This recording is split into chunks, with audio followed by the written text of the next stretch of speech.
जब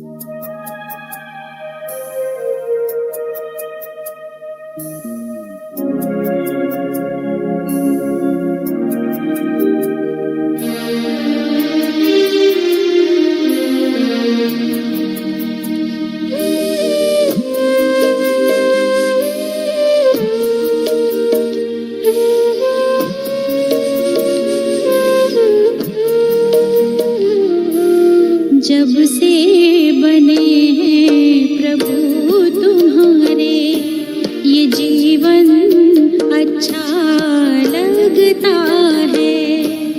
यादों में तेरी मस्ती चढ़ी है, यादों में तेरी मस्ती चढ़ी है।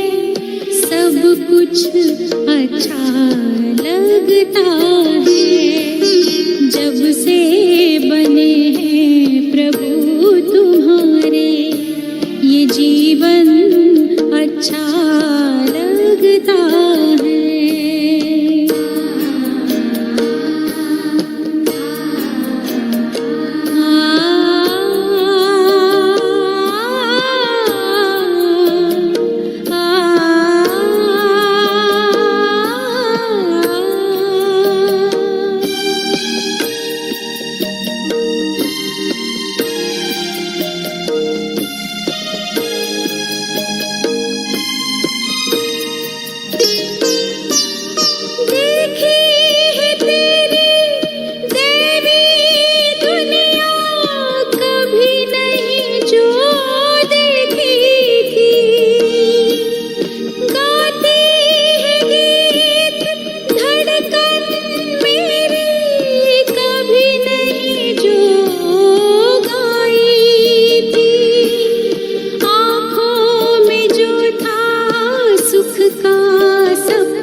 ओम शांति।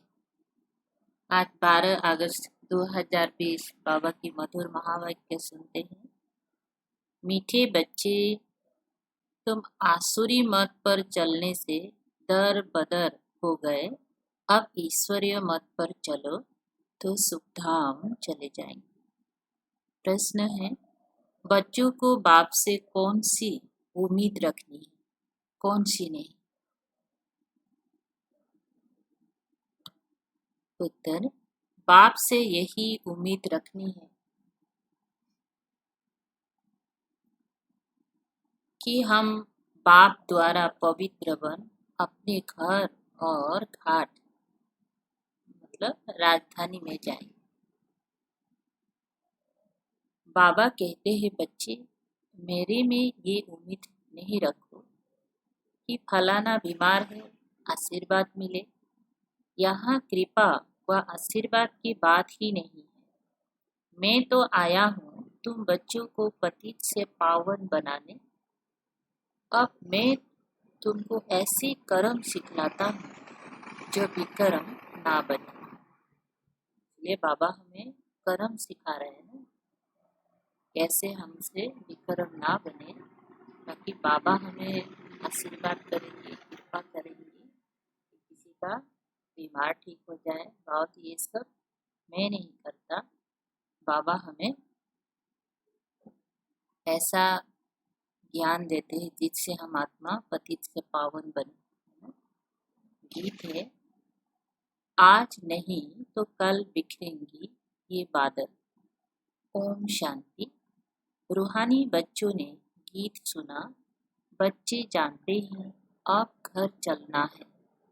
बाप आए हैं लेने के लिए। ये याद भी तब रहेगी जब आत्मा अभिमानी होंगी। देह अभिमान में होंगी तो याद भी नहीं रहेगी।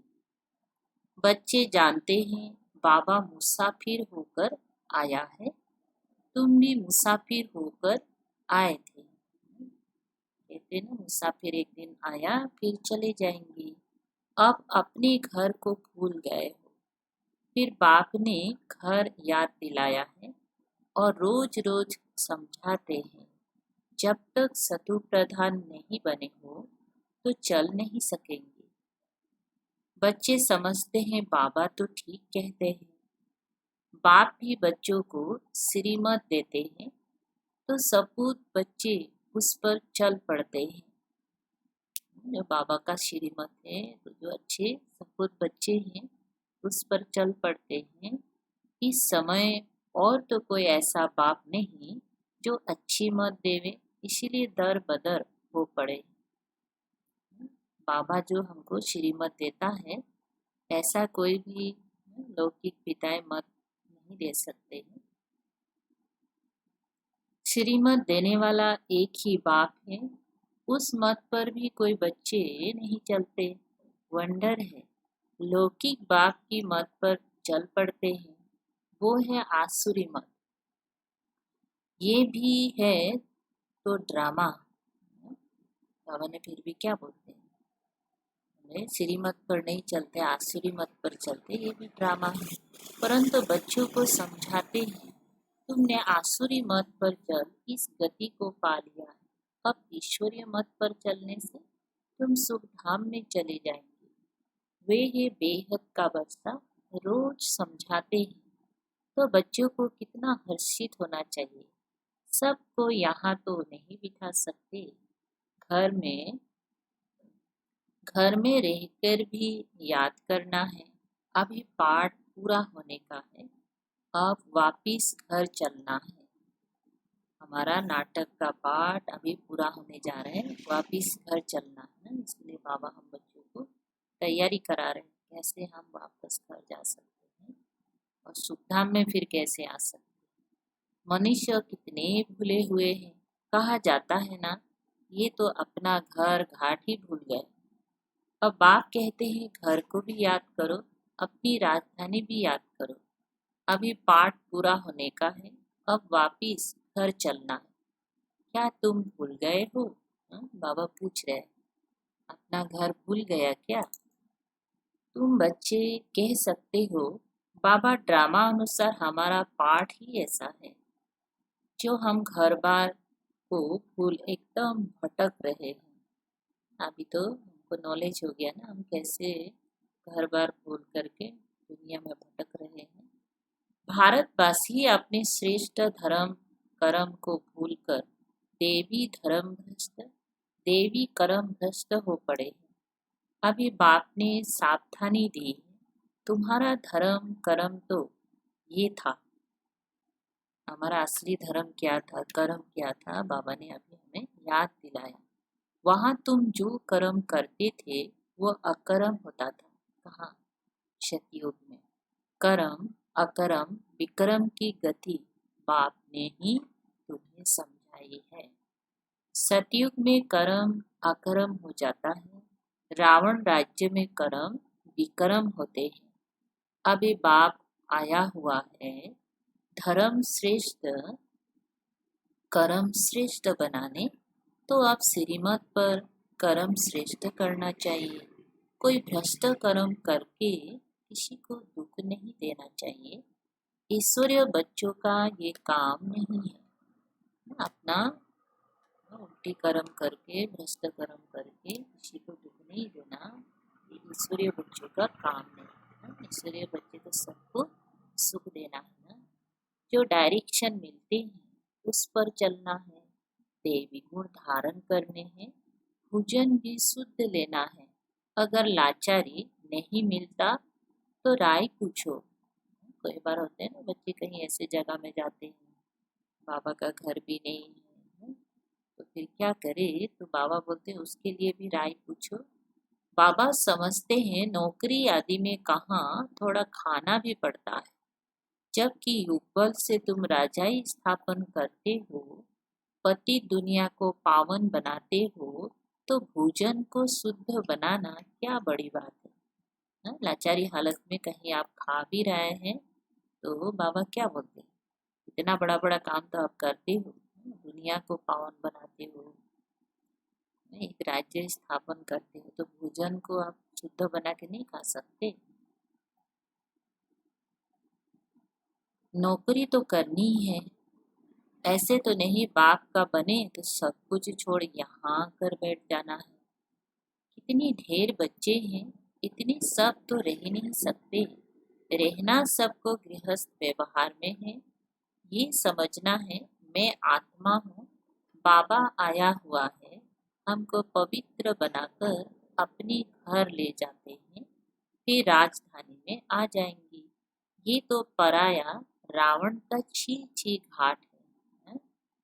तुम बिल्कुल ही पतित बन गए हो ड्रामा प्लान अनुसार।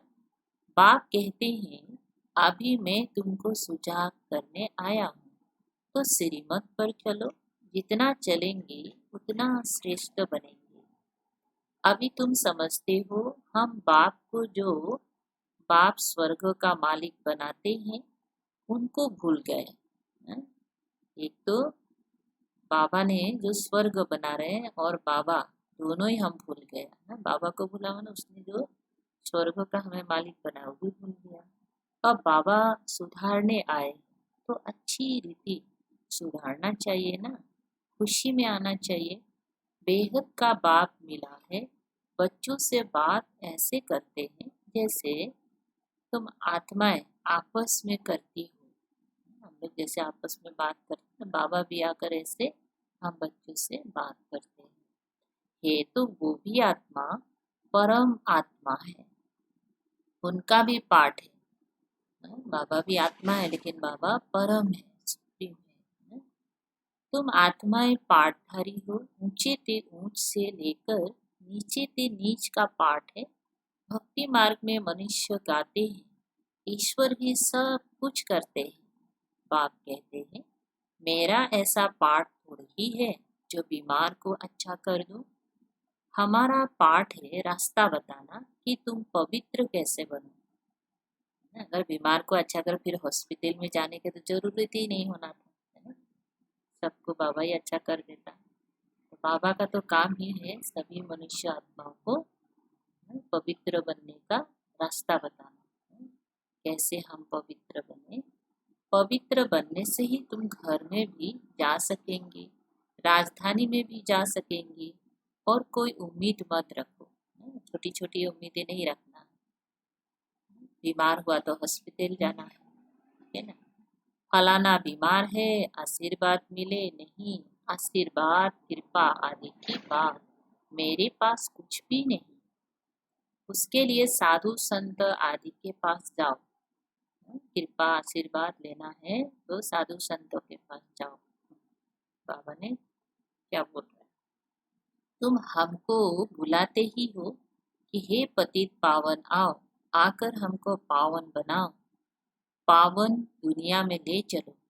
बाबा को जिस काम के लिए बुलाया बाबा वही काम करेगा। पावन बनाने के लिए बुलाया ना, इसलिए बाबा हमें पावन ही बनाएगा, उसके लिए रास्ता बताएगा।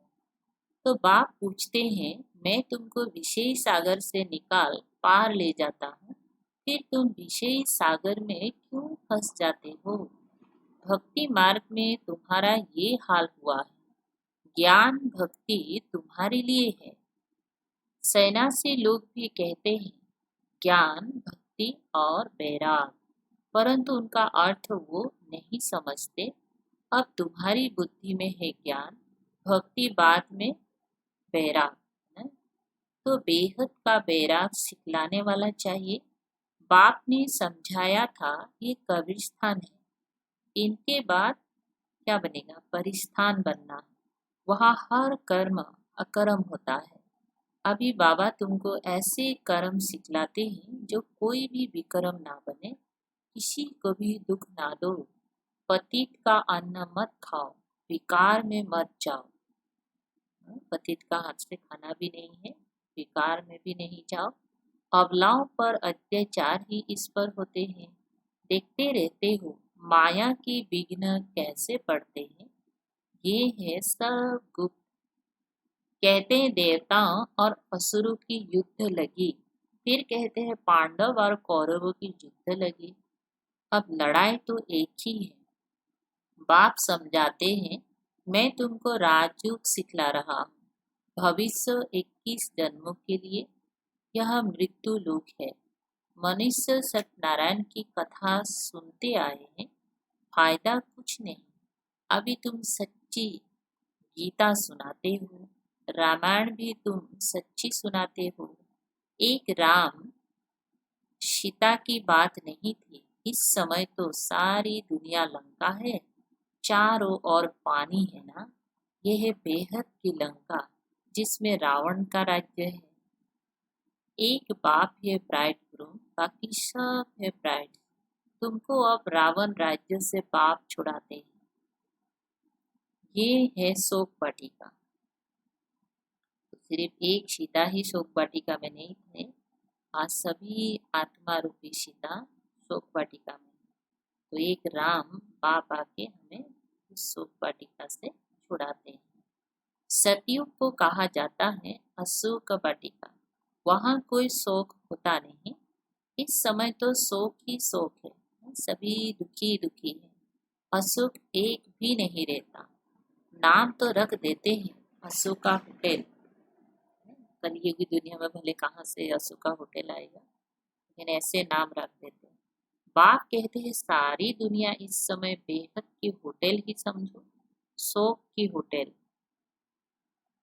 खान पान मनुष्यों का जानवर मिशल है। तुमको देखो बाप कहाँ ले जाते हैं। सच्ची सच्ची अशोक वाटिका है सतयुग। हद और बेहद का कंट्रास्ट बाप ही बतलाते हैं। तुम बच्चों को बहुत खुशी रहनी चाहिए। जानती हो बाबा हमको पढ़ाते हैं, हमारा भी वही धंधा है, सबको रास्ता बताना, अंधों की लाठी बनना।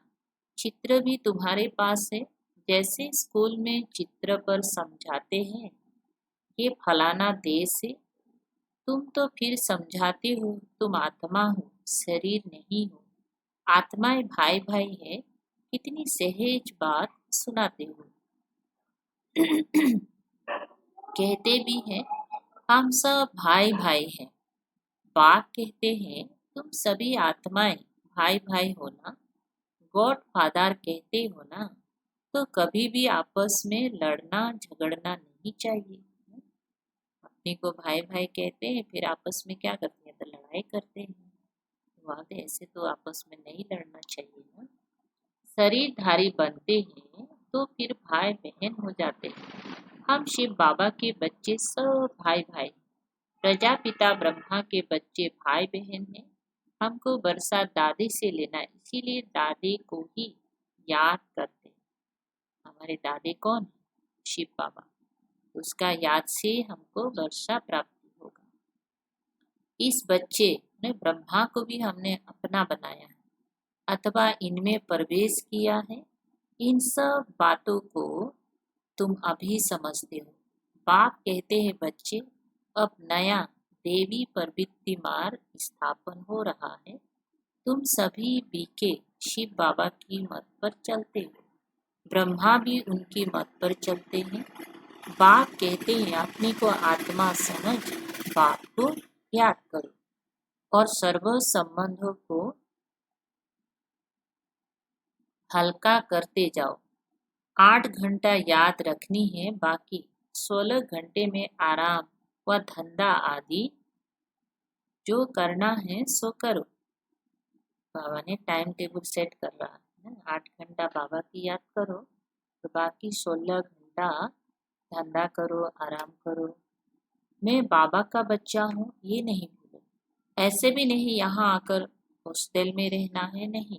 गृहस्थ व्यवहार में बाल बच्चों के साथ रहना है। बाबा पास आते ही हैं रिफ्रेश।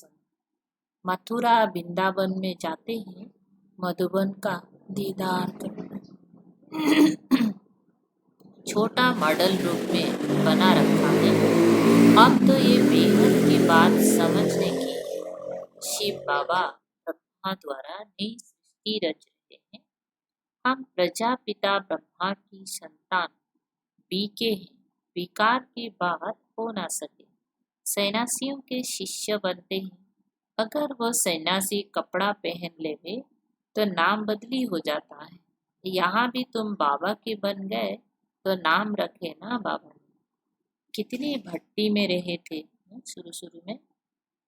जो भी बच्चे आते हैं तो बाबा संदेशी भेजकर उसका नाम बदलता था, नया नाम दिलवाते थे। तो इस भट्टी का किसी को पता नहीं। शास्त्र में तो क्या क्या बातें लिखती है। फिर भी ऐसा ही होगा। अब तुम्हारी बुद्धि में सृष्टि का चक्र फिरता है। बाप भी स्वदर्शन चक्रधारी है ना। सृष्टि के आदि मध्य अंत को जानता है। बाबा को तो शरीर भी नहीं, तुमको तो स्थूल शरीर है। वो है ही परम आत्मा। आत्मा ही स्वदर्शन चक्रधारी है ना। अब आत्मा को अलंकार कैसे दिए जाए, समझ की बात है ना।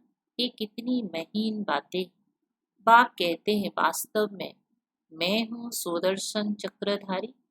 तुम जानते हो आत्मा में सारे सृष्टि चक्र का ज्ञान आ जाता है। बाबा भी परम धाम में रहने वाला है। हम भी वहाँ के रहने वाले हैं। बाप आकर अपना परिचय देते हैं। बच्चे, मैं भी स्वदर्शन चक्रधारी हूँ। मैं पतित पावन आया हूँ तुम्हारे पास। मुझे बुलाया ही है कि आकर पतित से पावन बनाओ, लिबरेट करो। उनको शरीर तो है नहीं, वो अजन्मा है। भल जन्म लेते भी हैं परंतु दिव्य। इस समय बाबा का दिव्य जन्म हुआ है ना, प्रवेश किया है। शिव जयंती अथवा शिवरात्रि मनाते हैं। बाप कहते हैं मैं आता ही हूँ तब जब रात पूरी होती है तो दिन बनाने आता हूँ। कलयुगी रात, अज्ञान अंधियारी रात जब पूरी होने जाते हैं तो ऐसे समय में शिव बाबा आता है ना, उसको दिन बनाने के लिए।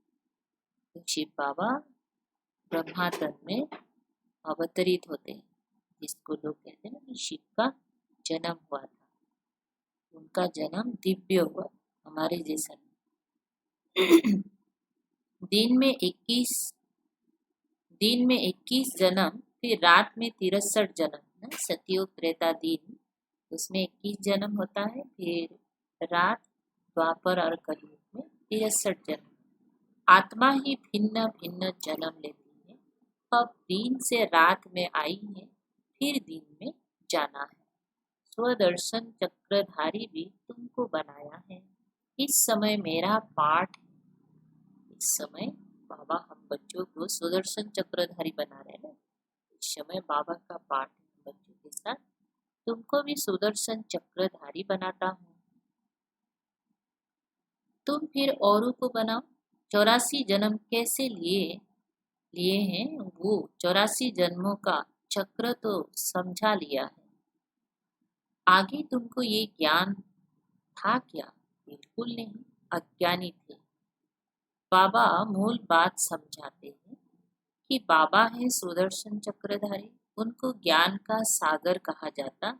वो सत्य है, चैतन्य है। तुम बच्चों को बरसा दे रहे हैं। बाबा बच्चों को समझाते हैं आपस में लड़ो झगड़ो मत, लून पानी मत बनो, सदैव हर्षित रहना है और सबको बाप का परिचय देना है। बाप को ही सब भूले हुए हैं। अब बाप कहते हैं मामे को याद करो। निराकार भगवानुवाच, निराकारी आत्माओं प्रति। असुल तुम निराकार हो, फिर साकारी बनते हो। साकार बिगड़ तो आत्मा कुछ कर ही नहीं सकती। आत्मा शरीर से निकल जाती तो चूर पूर कुछ भी हो नहीं सकती। आत्मा फौरन जाकर दूसरे शरीर में अपना पार्ट बचाती है। इन बातों को अच्छी रीति समझो, अंदर घुटते रहो, चिंतन करो, मनन चिंतन। हम आत्मा बाबा से वर्षा लेते हैं। वर्षा मिलता है सतयुग का।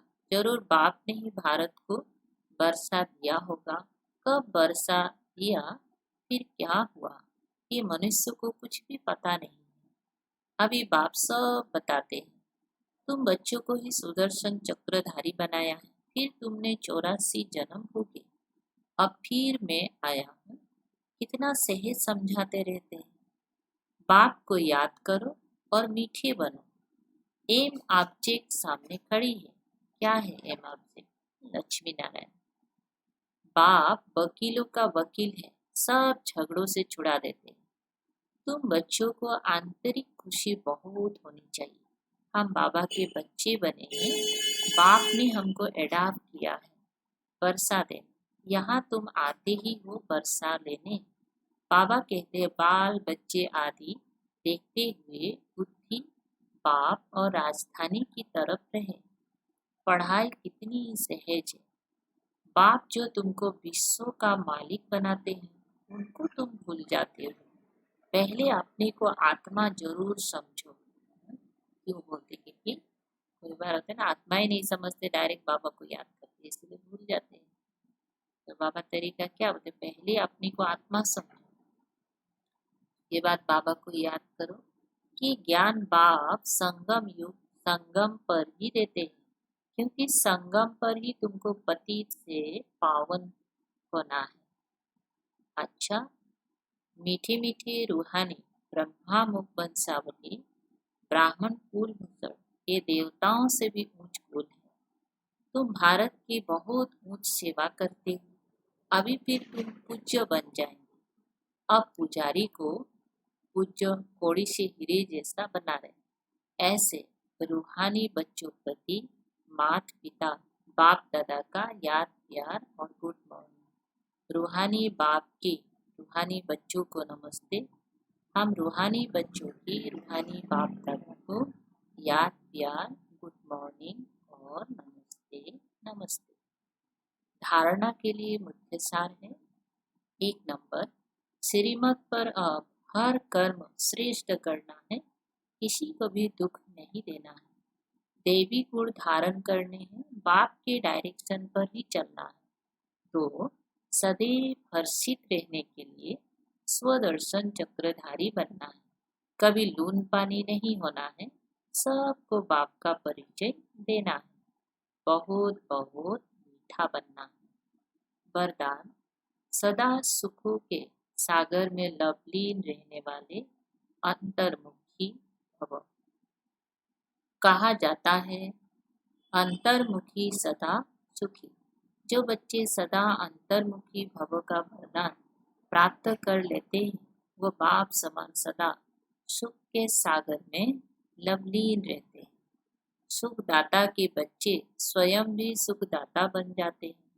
सर्व आत्माओं को सुख का ही खजाना बांटते हैं। तो अब अंतर्मुखी बन ऐसी संपन्न मूर्ति बन जाओ, जो आपके पास कोई भी किसी भी भावना से आए, अपनी भावना संपन्न करके जाओ। जैसे बाप के खजाने में अप्राप्त कोई वस्तु नहीं, वैसे आप भी बाप समान भरपूर बनो। अच्छा स्लोगन है, रूहानी शान में रहो तो कभी भी अभिमान की फीलिंग नहीं आएगी। रूहानी शान में रहने से कभी भी अभिमान की फीलिंग नहीं आएगी। अच्छा, ओम शांति।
घेरा